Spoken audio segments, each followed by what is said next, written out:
अस्सलाम वालेकुम नाजरीन, आप देख रहे हैं नया पाकिस्तान और मैं हूं शहजाद इकबाल। हर गुजरते दिन के साथ पाकिस्तान के लिए IMF प्लान जरूरी होता जा रहा है क्योंकि पाकिस्तान के ज़र मुबादला के ज़खायर अब सिर्फ 2.9 अरब डॉलर रह गए हैं जो कि 3 हफ्ते की इंपोर्ट के बराबर हैं और इसीलिए पाकिस्तान पिछले 10 रोज से IMF से मुज़ाकरात कर रहा था। IMF की टीम पाकिस्तान से वापस जा चुकी है। IMF ने पाकिस्तान के साथ MEFP शेयर किया है, यानी कि memorandum of economic and financial policy, लेकिन अब तक स्टाफ लेवल एग्रीमेंट पाकिस्तान के साथ नहीं हुआ है और जो वर्चुअल इजलास है वो अगले हफ्ते से दोबारा शुरू होगा जिसमें इम्कान जाहिर किया जा रहा है कि स्टाफ लेवल एग्रीमेंट हो जाएगा और पाकिस्तान को 1.2 अरब डॉलर की किस्त मिल जाएगी। लेकिन अहम बात यह है कि पाकिस्तान को डिफॉल्ट से बचने के लिए अब सिर्फ 1.2 बिलियन डॉलर की जरूरत नहीं है। IMF प्रोग्राम बहाल होने के बाद पाकिस्तान को मजीद फाइनेंसिंग की जरूरत होगी जिसके लिए पाकिस्तान अपने दोस्त ममालिक की तरफ देख रहा है और उम्मीद है कि IMF प्रोग्राम के बाद दोस्त ममालिक भी पाकिस्तान की मदद करेंगे, जिसका जिक्र IMF ने अपने स्टेटमेंट में भी किया है। अहम बात यह कि आज वजीर खजाना इसाक डार ने प्रेस कॉन्फ्रेंस की जिसमें उन्होंने बताया कि पेट्रोलियम प्रोडक्ट्स पे कोई सेल्स टैक्स नहीं लग रहा है, लेकिन 170 अरब रुपए के टैक्सेस मजीद लगाए जाएंगे जिसकी तफसीलात उन्होंने नहीं बताई, लेकिन यह बताया उन्होंने कि डीजल पर 10 रुपए लेवी में मजीद इजाफा किया जाएगा। उन्होंने ये भी कहा कि जो अनटारगेटेड सब्सिडीज हैं उनको खत्म करने की जरूरत है। मजीद उन्होंने क्या कहा, सुनिए। कल हमें जब दोपहर में मिले तो कल रात तक हमने हर चीज को म्यूचुअली एग्री करके तय कर लिया। MEFP जो है वो हमें ड्राफ्ट आज सुबह 9 बजे मिल गया है। MEFP फाइनल हो जाएगा, के उसके बाद उनका अपना इंटरनल प्रोसेस है, फिर बोर्ड की मीटिंग होती है और उसमें फिर फाइनली जब अप्रूवल होता है तो फिर आपको डिस्बर्समेंट होती है। वो एक स्टैंडर्ड प्रोसीजर है, वो ना कोई शॉर्टन हो सकता है, ना होपफुली उसको वो महले अननेसेसरी उसको एक्सटेंड करेंगे। 170 अरब के जो फिस्कल वेजेस हमें टैक्सेस लगाने होंगे। हमारी एनर्जी सेक्टर में जो रिफॉर्म्स हैं, मेन जो उसका थ्रस्ट है कि आगे जो फ्लो है उसको रोका जाए, जो अनटारगेटेड सब्सिडीज है उसको हम मिनिमाइज करें। गैस के सर्कुलर डेट में फ्लो को हमने जीरो करना है। पेट्रोलियम डेवलपमेंट लेवी की जो कमिटमेंट है 50 रुपए की डीजल पे दी, उसमें 40 पूरे हो चुके हैं, तो इस पे जो बैलेंस है 10 रुपए वो हमें 5-5 रुपए 1 मार्च 1 अप्रैल को, but automatically that had to be done. Sales tax हमने पेट्रोल के ऊपर नहीं माना, हमने म्यूचुअली एग्री किया कि जो पेट्रोलियम जो ये प्रोडक्ट्स हैं इसके ऊपर सेल्स टैक्स नहीं होगा। जनरल सेल्स टैक्स का आपका तल्लक है वो ऑब्वियसली 170 बिलियन में वो जो एक आप जाहिर है कि किसी चीजों में कुछ आप करेंगे ना, टिंकर करेंगे आगे पीछे, तो वो उसमें वो शामिल होगा। कुछ तफसीलात इस प्रोग्राम के हवाले से इसाक डार साहब ने बताई, लेकिन ये नहीं बताया कि 170 अरब रुपए के जो टैक्सेस हैं उनमें कहाँ कहाँ पे टैक्स लगेगा, जिसमें अहम सवाल यह है कि क्या GST की शरह 17% से 18% बढ़ाई जाएगी या नहीं। इसके अलावा जो IMF का स्टेटमेंट सामने आया है उसके मुताबिक IMF टीम ने माशी इस्तेकाम के लिए पॉलिसियों पर अमल दरामद का खैर मकदम किया है। IMF ने दौरे में तामीराती बातचीत को अप्रिशिएट किया है। IMF ने पाकिस्तान को तरजीह बुनियाद पर मुस्तकिल रेवेन्यू हसूल करने के इकदाम लेने का कहा है और नॉन टारगेटेड सब्सिडी में कमी लाने का कहा है। IMF का कहना है कि समाजी तहफ़्फ़ुज़ बढ़ाने पर बात करेंगे। इसके अलावा IMF के मुताबिक डॉलर की कदर को मार्केट पर छोड़ने से गैर मुल्की करेंसी की किल्लत को दूर किया जा सकता है। IMF का कहना है कि माशी इस्तेकाम पायदारी तरक्की के लिए सरकारी शराकत दारों से माली मदद पाकिस्तान के लिए ज़रूरी है। फैसला कुन पॉलिसियों पर बर वक्त अमल दरामद से पाकिस्तान में माशी इस्तेकाम आएगा। पॉलिसियों पर अमल दरामद के लिए वर्चुअल मुज़ाकरात पीर से शुरू होंगे। IMF का ये एलामिया था। इसके अलावा मिफ्ता इस्माइल साबिक वजीर ख़जाना ये कहते हैं कि वो इकदाम जो पाकिस्तान आज ले रहा है अगर अक्टूबर में ले लिए जाते तो इतना नुकसान नहीं होता, क्योंकि आज पाकिस्तान के रिजर्व 2.9 बिलियन डॉलर पे हैं। मिफ्ता इस्माइल ने यह भी कहा कि अगर कोई और कॉम्पिटेंट शख्स होता तो शायद आज हालात बेहतर होते। IMF प्रोग्राम पर मजीद बात करेंगे। स्टाफ लेवल एग्रीमेंट क्यों नहीं हुआ, इस पर बात करने के लिए हमारे साथ मौजूद है द न्यूज़ के नुमाइंदा मेहताब हैदर। मेहताब साहब बहुत बहुत शुक्रिया वक्त देने के लिए। मेहताब साहब, स्टाफ लेवल एग्रीमेंट नहीं हुआ है, क्या कोई परेशानी की बात है? आज हमने देखा स्टॉक मार्केट में भी 724 पॉइंट का डिक्लाइन हुआ। एक्सपेक्टेशन थी शायद हो जाएगा स्टाफ लेवल एग्रीमेंट, ना होने की वजह क्या है? देखें सर, 2-3 चीज़ें जो है इसमें बड़ी इंपॉर्टेंट हैं। एक तो पाकिस्तान और IMF के दरमियान 31 से लेके 9 फरवरी तक की जो टॉक्स रहीं, एक्सपेक्टेशंस यही थी कि ये स्टाफ लेवल एग्रीमेंट हो जाएगा, लेकिन IMF ने एक बुनियादी चेंज लेकर आए हैं। वो चेंज ये है कि पहले ये होता था कि जब भी स्टाफ लेवल एग्रीमेंट के बाद प्रायर एक्शंस होते थे और उसके बाद वो एग्जीक्यूटिव बोर्ड में लेकर जाते थे। इस दफ़ा IMF ने ये बात चेंज की है, हमें पहले वो प्रायर एक्शंस को इम्प्लीमेंट करना पड़ेगा और जब हम इम्प्लीमेंट करेंगे तो स्टाफ लेवल एग्रीमेंट होगा और उसके बाद वो एग्जीक्यूटिव बोर्ड में जाएगा। तो बुनियादी वजह ये है कि IMF ने अपना जो तरीक़ाकार है उसको तब्दील किया है और इसके अलावा ये जो प्रायर एक्शंस के साथ साथ एक जो इम्पॉर्टेंट चीज़ थी वो थी एक्सटर्नल फाइनेंसिंग। तो एक्सटर्नल फाइनेंसिंग की कंफर्मेशन भी आईएमएफ के लिए इस टाइम बड़ी ज़रूरी है, क्योंकि लास्ट टाइम भी उनके एग्जीक्यूटिव बोर्ड में जो रिस्पेक्टिव बायलैटरल है कंट्रीज़ हैं उनके रिप्रेजेंटेटिव्स थे वहाँ पे, उन्होंने कंफर्मेशन की, लेकिन उसके बावजूद वो चीज़ें मटेरियलाइज नहीं हुई। तो अब आईएमएफ अपनी क्रेडिबिलिटी के लिए भी पहले कंफर्मेशन चाहता है, उसके बाद स्टाफ लेवल एग्रीमेंट जो है वो साइन करना चाहता है। तो ये दो वजूहत यानी कि कुछ नुकात पे हमें अमल दरामद करना पड़ेगा प्रायर कंडीशंस पर, और कमिटमेंट जो है फ्रेंडली कंट्रीज से वो भी आनी पड़ेगी कि वो हमें एक्सटर्नल फाइनेंसिंग में मदद करेंगे। जी बिल्कुल, इसमें जो प्रायर एक्शंस हैं उनको इंप्लीमेंट करने पड़ेगा और कंफर्मेशन वहां से लेनी पड़ेगी, उसके बाद स्टाफ लेवल एग्रीमेंट होगा। जी टैक्सेस के हवाले से आज ये बताया गया कि एक तो लेवी डीजल पर बढ़ाई जाएगी, बट ये कहा कि पेट्रोलियम प्रोडक्ट्स पे कोई सेल्स टैक्स में इजाफा नहीं होगा, लेकिन 170 अरब रुपए के नए टैक्सेस लगेंगे। क्या जीएसटी बढ़ाकर ही 170 अरब रुपए इकट्ठा किए जाएंगे या और भी इसमें टैक्सेस लगने के इम्कानात हैं? देखें, बुनियादी तौर पे एक तो फ्लड लेवी हुकूमत बिल्कुल कंसिडर कर रही है और आईएमएफ के साथ भी डिस्कस हुआ है, जिसका रेट इंपोर्ट स्टेज पे 1 से 3% के दरमियान होगा। उसके अलावा जो बैंक्स हैं जिन्होंने विंडफॉल प्रॉफिट कमाया है पिछले साल और इस साल एक्सचेंज रेट के ऊपर, उनके जो विंडफॉल गेन्स है उसके ऊपर टैक्स लगेगा। इसके अलावा कुछ प्रोडक्ट्स हैं जिन पे एफईडी भी इनहांस होने के चांसेस हैं, जिसमें सिगरेट्स भी शामिल हैं, शुगरी ड्रिंक्स हैं।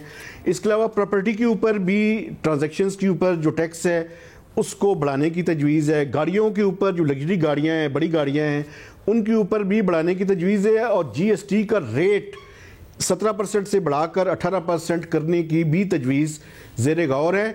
ये सारे इक़दाम अगर करें तो उसके नतीजे में जो रिमेनिंग पीरियड है उसके दौरान जो है वो 170 अरब रुपए इकट्ठे किए जा सकते हैं।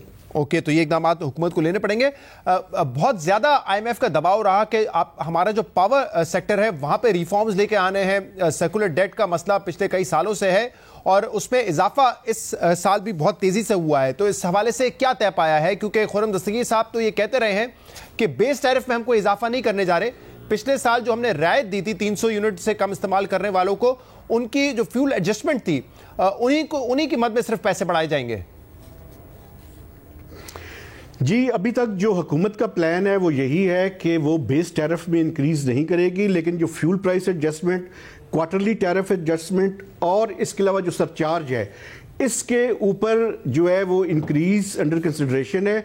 इसके अलावा जो एडिशनल सब्सिडी है उसको कम करने के लिए आईएमएफ की तरफ से डिमांड जरूर है कि आप बेस टैरिफ में इजाफा करें। One of the major bone of contentions यही है, इस पे आईएमएफ को कन्विंस करना पड़ेगा स्टाफ लेवल एग्रीमेंट साइन करने के लिए। लेकिन अभी जो हुकूमत ने एक revise circular debt management plan approve किया है उसकी में यह है कि 675 अरब रुपए से सब्सिडी को कम करके 335 अरब रुपए पे लाना है, और जो कुछ इन सेक्टर्स को इन्होंने इंसेंटिव्स दिया हुआ था वो मेरे ख्याल में विड्रॉ होने जा रहा है और वो जो है वो विड्रॉ हो जाएगा। राइट, तो इसका इम्पैक्ट आम आदमी पे कितना आएगा? क्या फर्क पड़ेगा कि बेस टैरिफ नहीं बढ़ रहा, सिर्फ फ्यूल एडजस्टमेंट चार्जेस बढ़ाए जा रहे हैं? जी बिल्कुल, जो टैरिफ इंक्रीज अभी अंडर कंसिडरेशन है वो तकरीबन कोई 5-5.5 रुपए टैरिफ इंक्रीज बनता है, और अगर बेसलाइन टैरिफ भी जो आईएमएफ सजेस्ट कर रहा है वो बढ़ाया जाए तो कुछ 4 रुपए 6 पैसे के लगभग उसमें इजाफा होगा।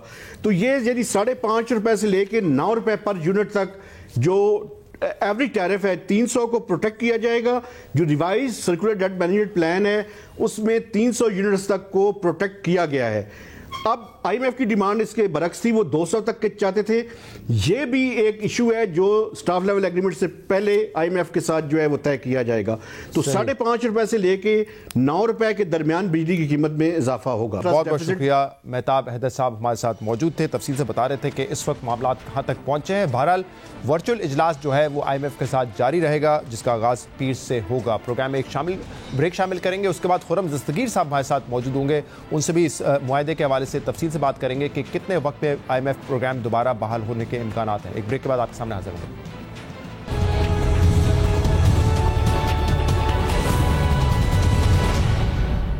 Welcome back. पाकिस्तान के आईएमएफ के साथ 10 दिन तक मुज़ाकरात जारी रहे, जिसके बाद आईएमएफ ने एमईएफपी पाकिस्तान के साथ शेयर कर लिया है, लेकिन स्टाफ लेवल एग्रीमेंट नहीं हुआ है। मंडे से जो वर्चुअल मुज़ाकरात हैं वो दोबारा शुरू होंगे और उम्मीद की जा रही है कि स्टाफ लेवल एग्रीमेंट जल्द हो जाएगा। और इस पर बात करने के लिए हमारे साथ मौजूद हैं नून लीग के सीनियर रहनुमा और वफाकी वजीर खुर्रम दस्तगीर।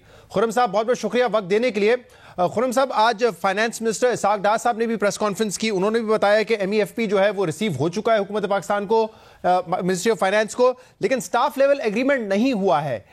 इसकी वजह क्या है? क्या अभी भी कोई डेडलॉक है, कोई ऐसे इश्यूज हैं जिस पर इत्तेफाक नहीं हो सका है पाकिस्तान का और आईएमएफ का? जी, बहुत सारे मामलात पे तो बड़े एहसन तरीके से हमने जो भी डिस्कशन थी उसको कंक्लूड कर लिया है, लेकिन गालिबन कुछ ऐसे बहुत, मेरा ख्याल है 1 या 2 इशू रह गया बाकी, जिसको सिर्फ उसकी फाइनल जो नंबर्स हैं वो वर्कआउट होने हैं। वो मुझे उम्मीद है और तवक्को है कि इस वीकेंड हो जाएंगे और मंडे या ट्यूसडे को वो एग्रीमेंट भी साइन हो जाए। सही, क्योंकि आज स्टॉक मार्केट में भी इस हवाले से स्पेकुलेशन रही कि स्टाफ लेवल एग्रीमेंट नहीं हुआ है, मार्केट 724 पॉइंट गिरी भी है, लेकिन अब कोई ऐसे खतरे वाली बात नहीं है कि आईएमएफ प्रोग्राम बहाल नहीं होगा। जी नहीं, मैं बड़े अल्लाह ताला के हजूर आज जी से अर्ज करूंगा कि अब ऐसा कोई बहुत ही कम चांस है कि ये मामला जो है किसी घटाई में पड़े।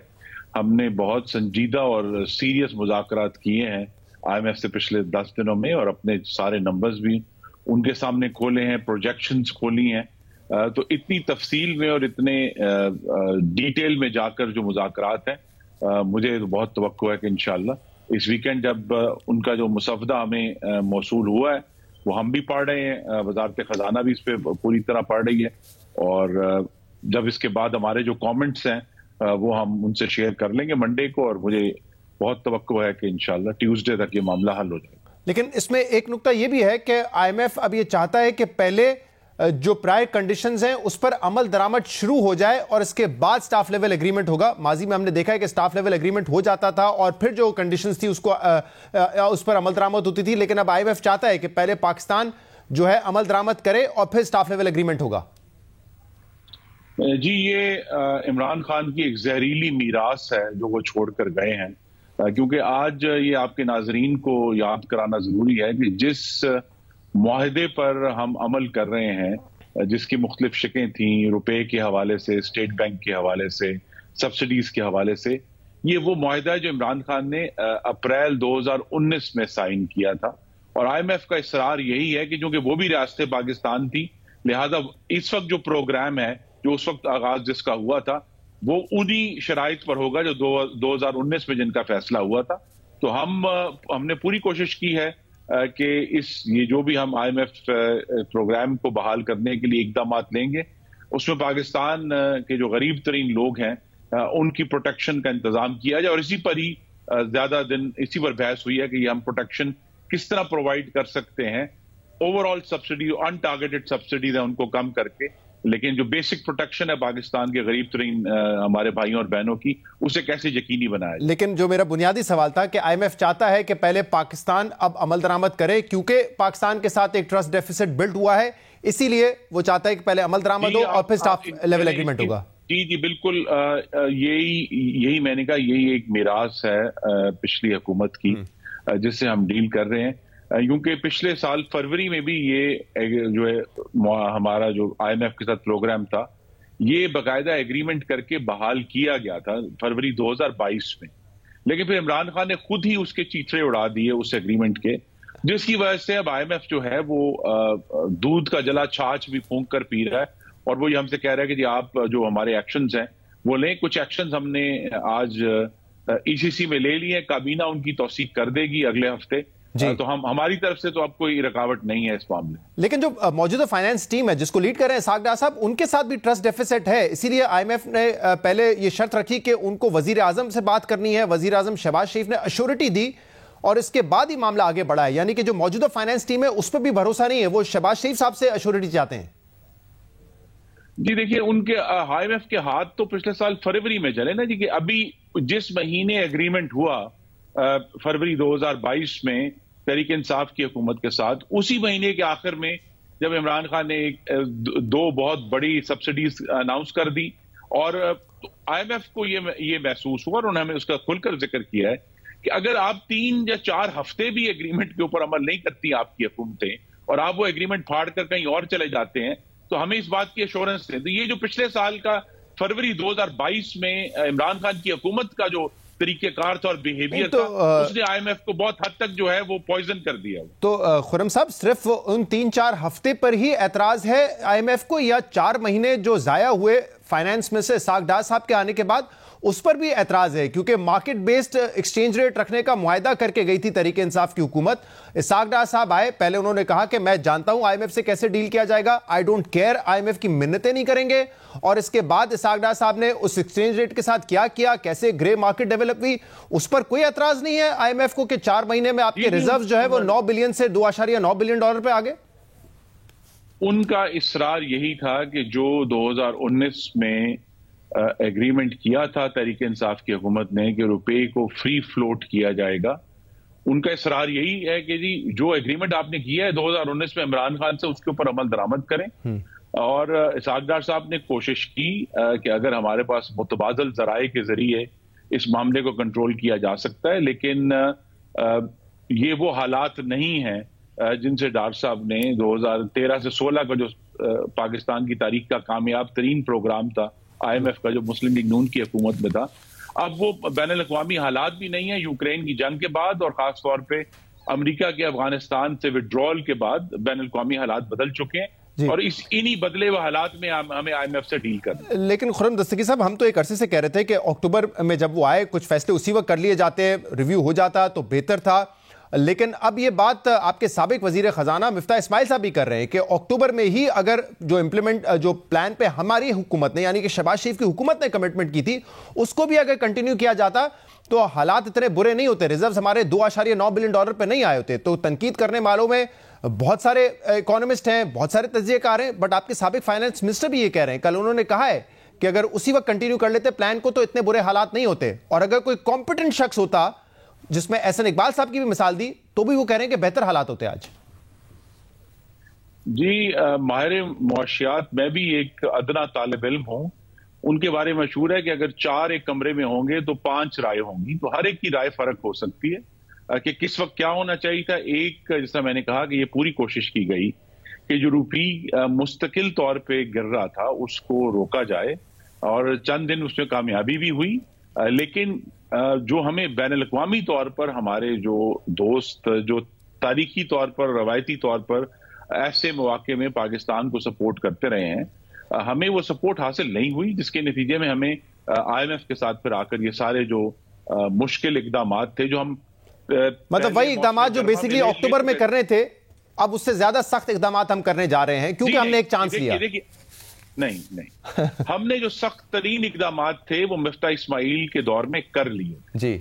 मसलन बिजली की कीमत में इजाफा करना था, वो हमने पिछले साल जुलाई में कर दिया था, और उसके जो कॉन्सिक्वेंसेस हैं वो बेहतर कॉन्सिक्वेंसेस आए हैं कि हमने आगे चले। सिर्फ जो आई थिंक जिसपे जरूर इख्तलाफ हुआ है वो ये है कि जो फ्री फ्लोट है रुपी का, उसके ऊपर जरूर इख्तलाफ हुआ। सही। और अभी तक पाकिस्तान की जो इकोनॉमी है, मैं आपको ये भी वादे कर दूं कि ये क्यों इख्तलाफ होता है, क्योंकि पाकिस्तान में बहुत हद तक जो हमारी अंदरूनी महंगाई है उसका ताल्लुक रुपए की गिरती हुई कदर से, एक डायरेक्ट कोरिलेशन है पाकिस्तान की इन्फ्लेशन का और डीवैल्यूएशन का जी। उस महंगाई को कंट्रोल करने की कोशिश की गई, उसमें कामयाबी नहीं हुई। अब हम इंशाल्लाह कामयाबी उसमें नहीं हुई, लेकिन खुर्रम साहब, क्योंकि अभी IMF की अगर किस्त पाकिस्तान को मिल भी जाती है $1.2 बिलियन की, इसके बाद भी पाकिस्तान को एक्सटर्नल फाइनेंसिंग की जरूरत होगी। और आज ही मूडीज की रिपोर्ट है कि पाकिस्तान को आने वाले सालों में जो अदायगियां करनी है बड़ा चैलेंजिंग होगा, बहुत मुश्किल लग रहा है कि पाकिस्तान जो है अपनी फाइनेंशियल जो एक्सटर्नल कैपेसिटी उसको बढ़ा सके। तो क्या हम पुरुमीद हैं कि इस प्रोग्राम के बाद दोस्त ममालिक जो है हमें पैसे देंगे? कैसे हम अपने रिजर्व्स को बिल्ड करेंगे?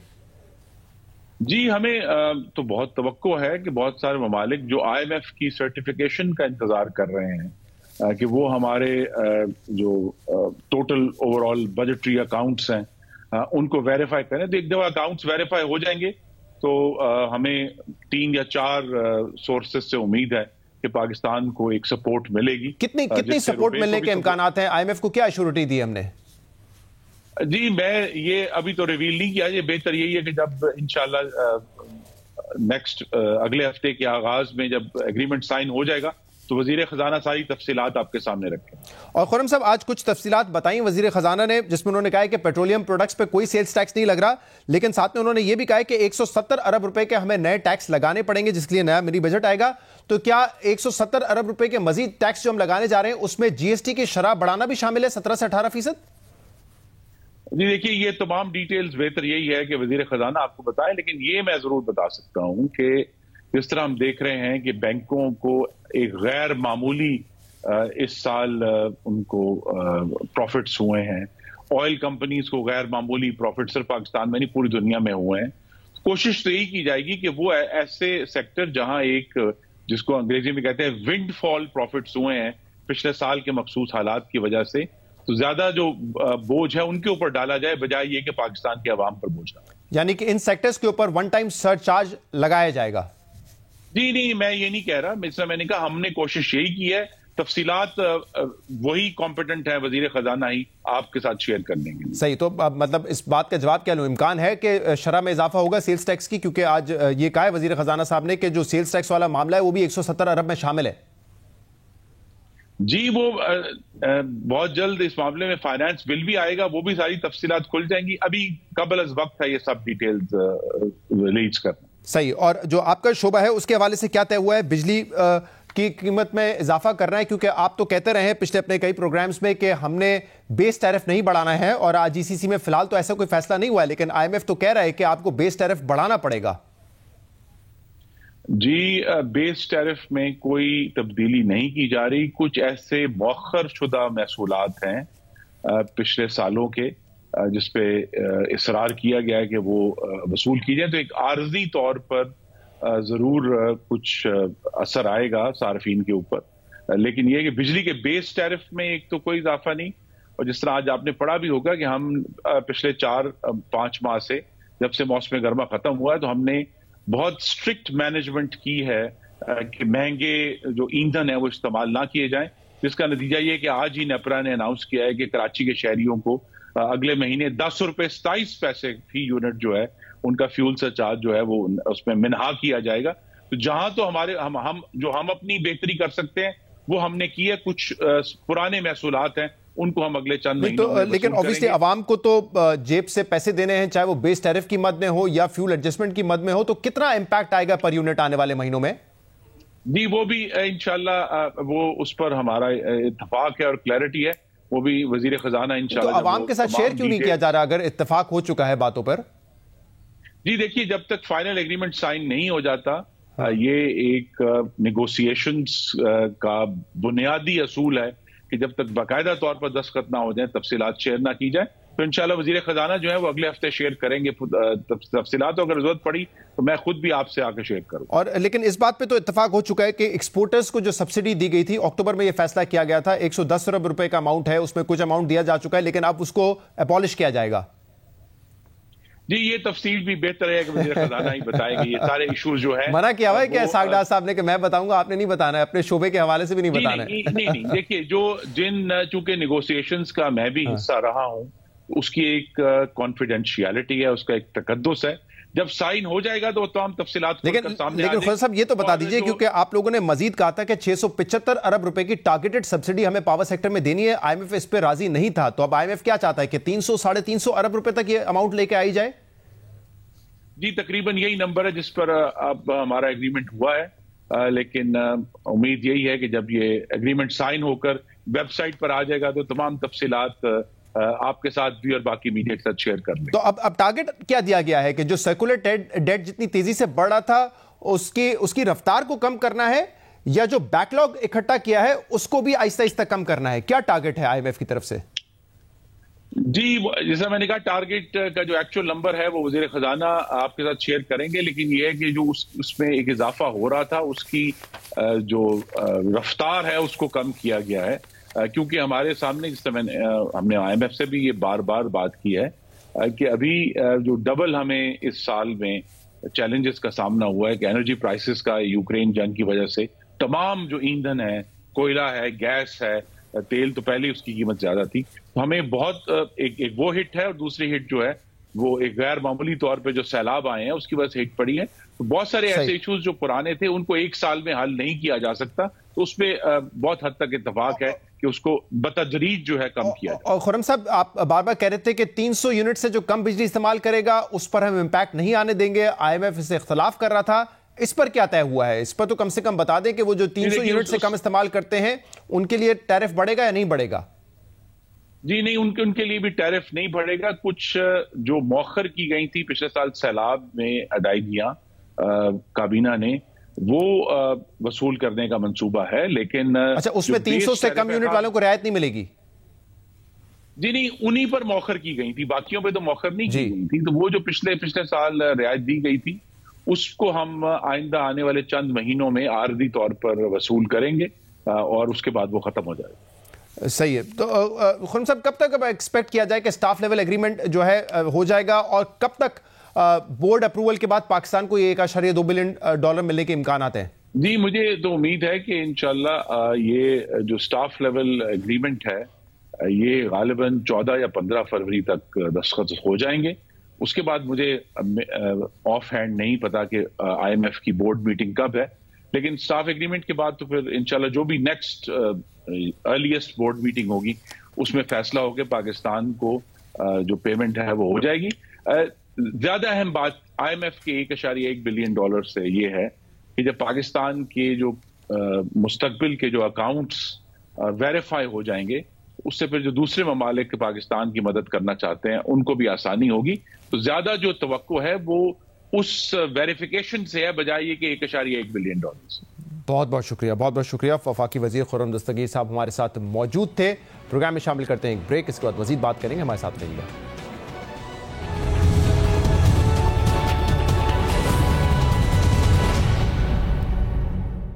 Welcome back. पाकिस्तान तहरीक इंसाफ ने पंजाब में इलेक्शंस के हवाले से लाहौर हाई कोर्ट में पिटीशन दायर की थी, जिस पर लाहौर हाई कोर्ट ने आज फैसला महफूज कर लिया है। फैसला अब तक नहीं सुनाया गया है, लेकिन आज समाअत में गवर्नर पंजाब के वकील ने यह कह दिया है कि क्योंकि गवर्नर पंजाब ने असेंबली तहलील नहीं की थी लिहाजा वो डेट नहीं दे सकते। जबकि इलेक्शन कमीशन ऑफ पाकिस्तान के वकील ने कहा है कि जो मुतल्लिका इदारे हैं वो इस वक्त ताउन नहीं कर रहे, जिसमें इलेक्शन कमीशन ऑफ पाकिस्तान के वकील का कहना था कि वजारत खजाना हमें फंड्स नहीं जारी कर रहा, वजारत दिफा ने सिक्योरिटी फराम करने से मना कर दिया है, पुलिस ने अपने एहलकार देने से मना कर दिया है, लिहाजा इस सूरत हाल में इलेक्शन की डेट कैसे अनाउंस की जाए। तो ये इस वक्त सूरत हाल है जिस पर हम मजीद बात करेंगे, जिसके लिए हमें ज्वाइन किया है नून लीग के सीनियर रहनुमा मलिक अहमद खान साहब ने।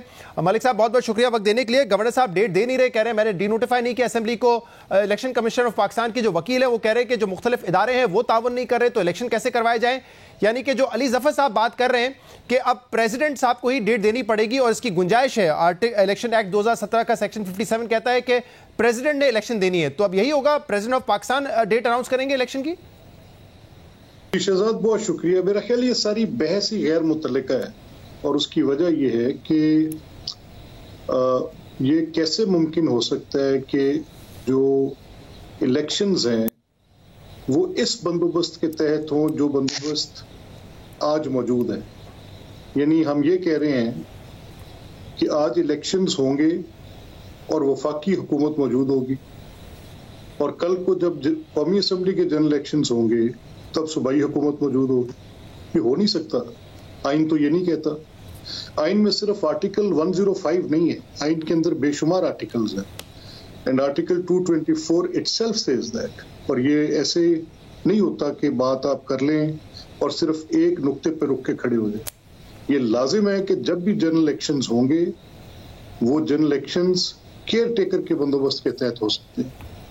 नंबर 2, स्टैगर्ड इलेक्शंस नहीं हो सकते। आप ये कहें कि ये जो सफर हमने तय किया है, आज किसी एक पॉलिटिकल पार्टी की ख्वाहिश के ताबे उस सफर को हम फिर से दोबारा व्हील को रीइन्वेंट कर दें और पहले हम एक इलेक्शन करवाएं और उस इलेक्शन के नतीजे में एक हुकूमत मौजूद हो, और वो चाहे किसी सूबे में किसी पार्टी की हुकूमत हो, और जब जनरल इलेक्शंस हो रहे हो तो तब वो उसको इन्फ्लुएंस कर रही हो, और पहले कौमी असम्बली सूबाई के इंतखाबात हो जाए, बाद में कौमी असम्बली के इंतखाबात हो जाए। तो ये तो हमने 85, 88, 90, 93 ओवर द पीरियड 97 तक बेशुमार दफा ये तजर्बा किया, और फिर नतीजा ये निकला कि हमने फैसला किया कि इलेक्शंस दोनों असेंबलियों के एक ही वक्त में होंगे।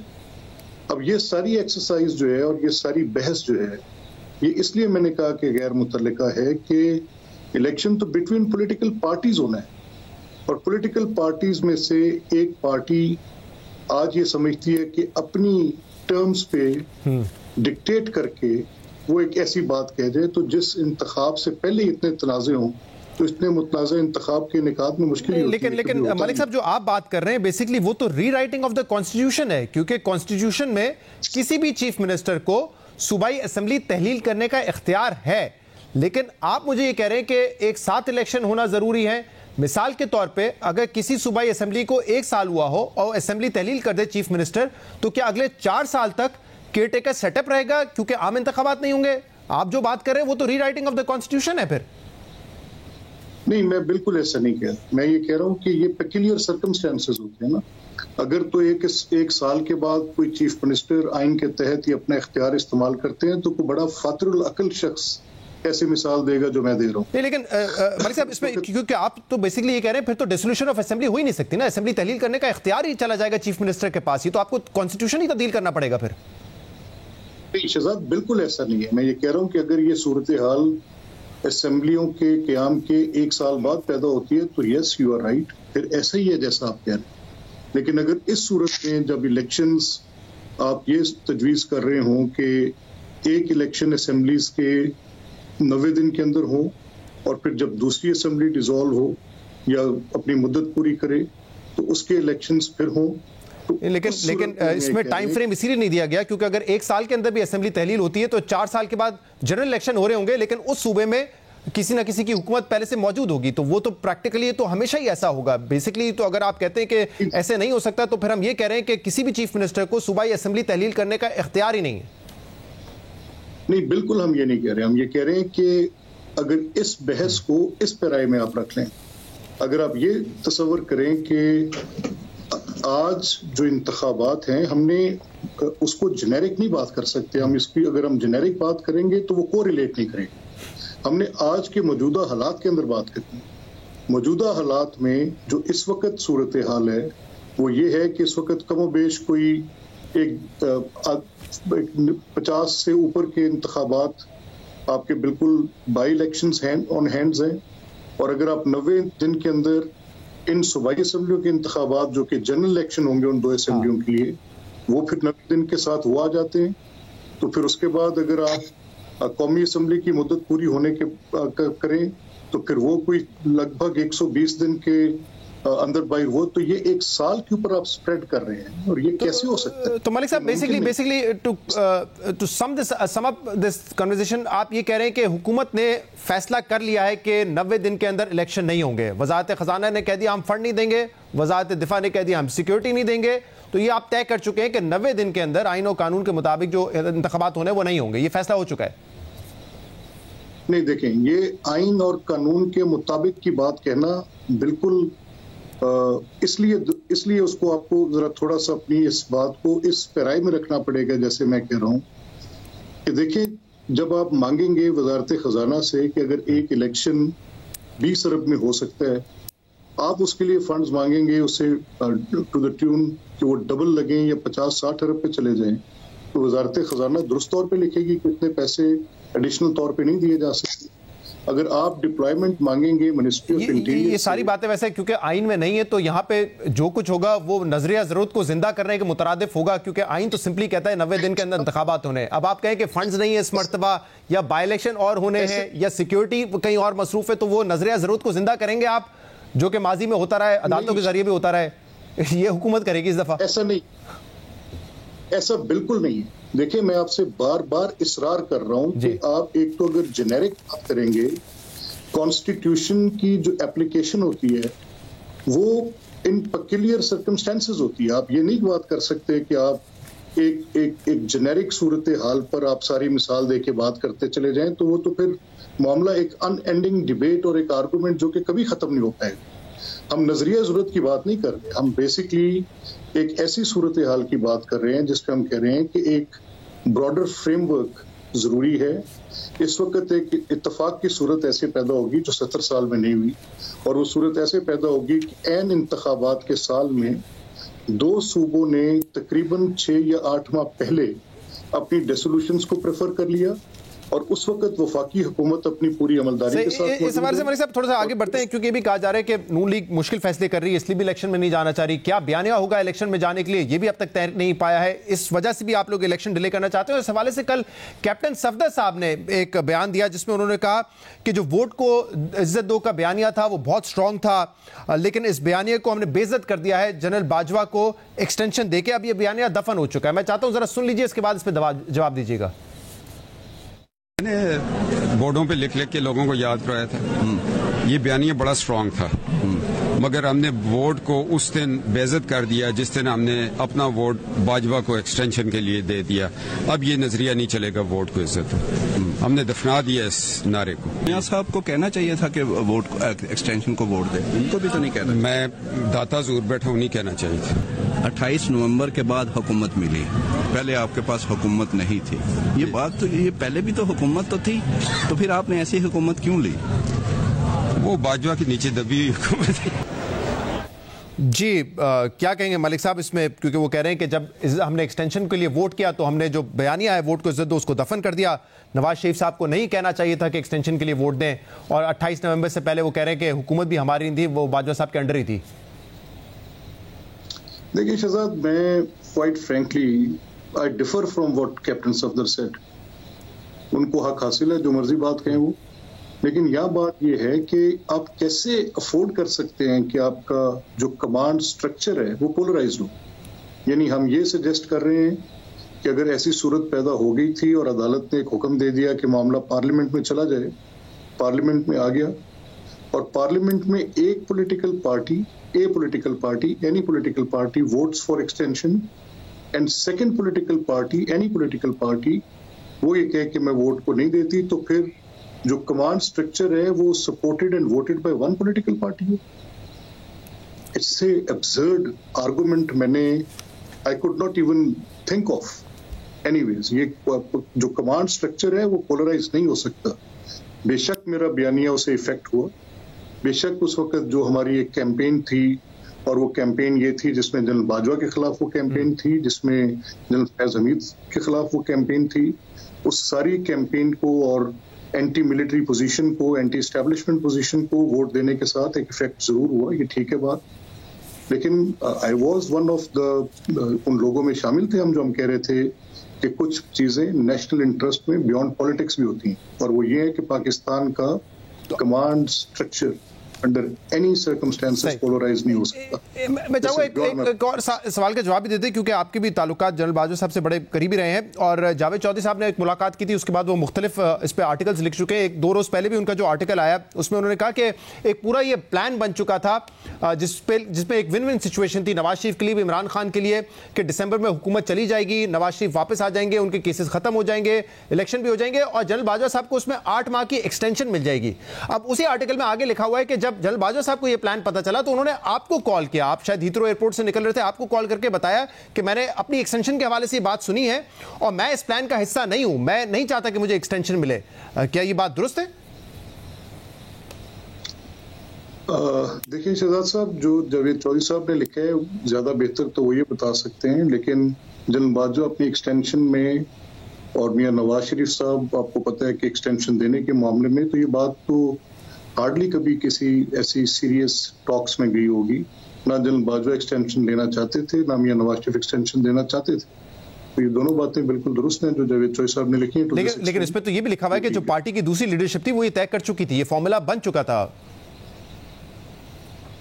नहीं, ऐसा बिल्कुल नहीं है, ये फॉर्मूला को बना नहीं था। ये इसमें ये बात जरूर है कि ये जो जहां तक जावेद चौधरी साहब ने लिखा है और उसमें उन्होंने ये बात कही है कि उन मुलाकातों के हवाले से और कहीं ये थिंकिंग थी कि ये जितनी पोलराइजेशन है इसका खात्मा हो और इसमें एक आपको ट्रुथ एंड रिकंसिलिएशन। लेकिन मलिक साहब, राना सनाउल्लाह पिछले हफ्ते हमारे प्रोग्राम में कह चुके हैं कि आपको किसने कहा वो 28 नवंबर को रिटायर होना चाहते थे, वो रिटायर होना नहीं चाहते थे, यानी कि एक्सटेंशन नहीं लेना चाहते थे।